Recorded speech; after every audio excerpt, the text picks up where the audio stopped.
Now it came to pass in the days of Ahaz the son of Jotham, the son of Uzziah, king of Judah, that Rezin king of Syria and Pekah the son of Remaliah, king of Israel, went up to Jerusalem to make war against it, but could not prevail against it.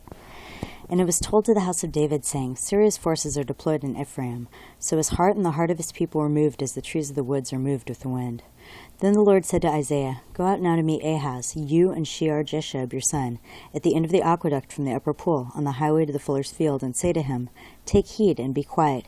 Do not fear or be faint-hearted for these 2 stubs of smoking firebrands, for the fierce anger of Rezin in Syria and the son of Remaliah.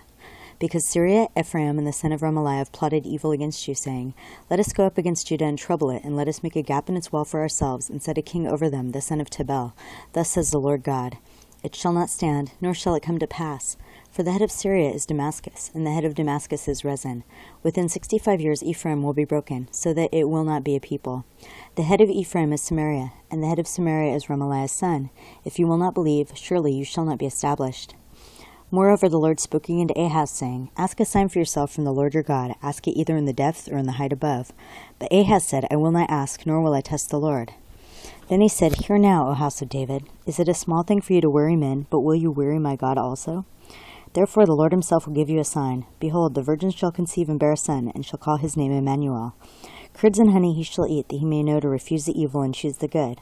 For before the child shall know to refuse the evil and choose the good, the land that you dread which will be forsaken by both her kings.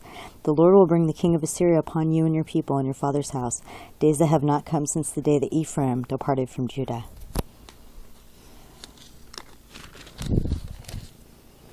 And it shall come to pass in that day that the Lord will whistle for the fly that is in the farthest part of the rivers of Egypt, and for the bee that is in the land of Assyria.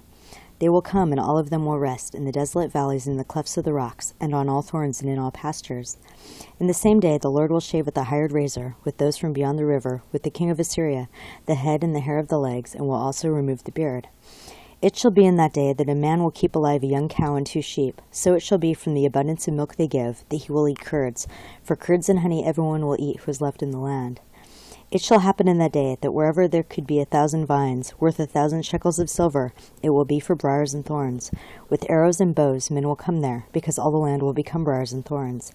And to any hill which could be dug with the hoe, you will not go there for fear of briars and thorns, but it will become a range for oxen, and a place for sheep to roam.